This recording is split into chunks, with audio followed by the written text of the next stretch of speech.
हर चुनाव में राहुल गांधी यही कोशिश करता है और परिणाम यही होता है, देख लीजिए।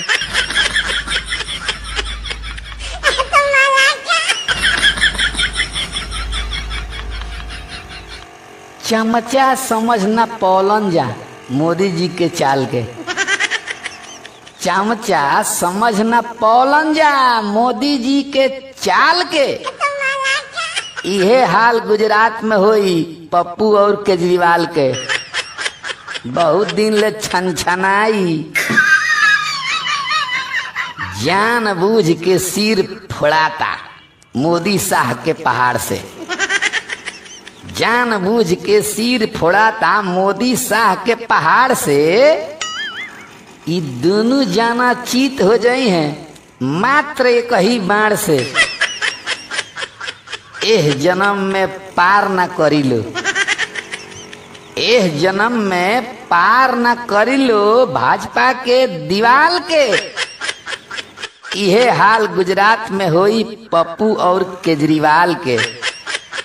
बहुत दिन ले छनछनाई, भाजपा के आंधी में ई लोग पंखा लेके घूमता। भाजपा के आंधी में ई लोग पंखा लेके घूमता। गली मोहल्ला में गाली से ही लोग एह लोग के चूमता।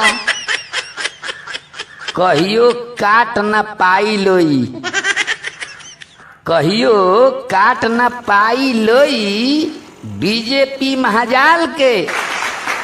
इहे हाल गुजरात में होई पप्पू और केजरीवाल के। बहुत दिन ले छनछनाई, ई दोनों देश के द्रोही हुए साथ बा जालीदारन के। ई दोनों देश के द्रोही हुए साथ बा जालीदारन के। घंटा वोट मिली एह लोग के गुजराती पाटीदारन के।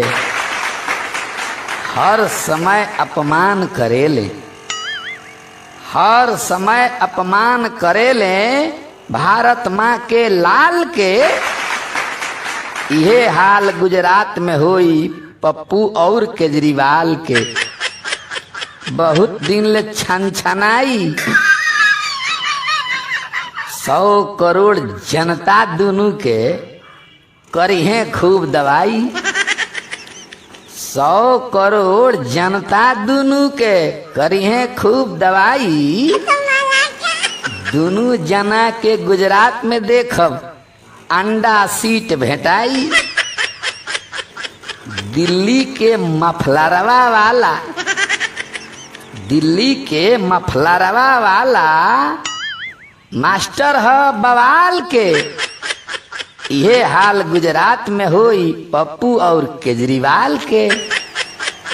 बहुत दिन ले छनछनाई, चमचा समझना पौलन जा मोदी जी के चाल के। यह हाल गुजरात में होई पप्पू और केजरीवाल के। बहुत दिन ले छनछनाई।